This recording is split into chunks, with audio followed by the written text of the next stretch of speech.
శ్రీ గురుభ్యో నమః. ఆత్మ నమస్కారం. ఈరోజు వీరబ్రహ్మేంద్ర స్వామి వారు చెప్పినటువంటి ఒక మంచి పద్యరత్న గులిక. సత్పదార్థమందు చంద్రుండు వసించు, చిత్పదార్థమందు శివుడు చిక్కో, సత్తు చిత్తులెరిగి సాధకుడవు యోగి, కాళికాంబ హంస కాళికాంబ.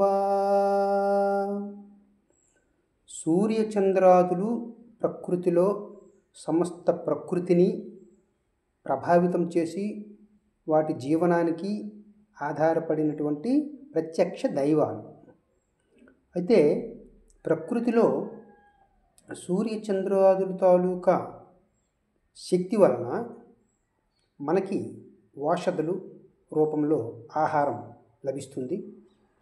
ఈ ఆహారం అదే అన్నం, రసం, రక్తం, మాంసం, మజ్జ, అస్థి, మజ్జ, దీనివలన శుక్ల శోణితాలు, దీనివలన స్త్రీ పురుష జననాలు, ఈ విధంగా సృష్టి లభిస్తుంది, సృష్టి జరుగుతుంది.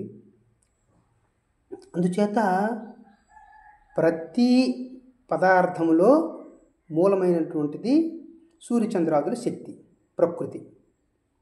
దాన్ని ప్రకృతిలో చంద్రుడి తాలూకా అంశ ప్రతి సత్పదార్థంలో ఉంటుంది. ఆ చంద్రాంశే మనకి మనసుగా వస్తుంది. అంచేత సత్పదార్థమందు చంద్రుండు వసించు, చిత్పదార్థమందు శివుడు చిక్కు. ఇక్కడ చిత్ పదార్థం అంటే మనలో ఉండేటువంటి మనసును కూడా నడిపించేటటువంటి చైతన్య శక్తి ఏదైతే ఉందో దానిలో శివుడు, దానిని ప్రేరేపితం చేసినటువంటిది శివుడు. శివుడు అంటే అక్కడ పరమాత్మ, నిరాకార నిర్గుణ పరమాత్మ.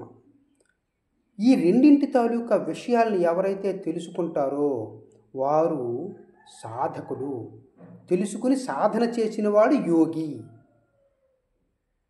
అందుచేత ఇటువంటి విషయాలను, నిగూఢమైనటువంటి విషయాలు, రహస్యాలు తెలుసుకోవడం వల్ల అసలు మనం ఎవరమి, మనము ఉనికి ఏమిటి, ఈ ప్రపంచంలో మనము ఎందుకు వచ్చాము, ఏం చేస్తున్నాము, ఏం చెయ్యాలి, ఇటువంటి విషయాలు తెలుసుకుంటారు.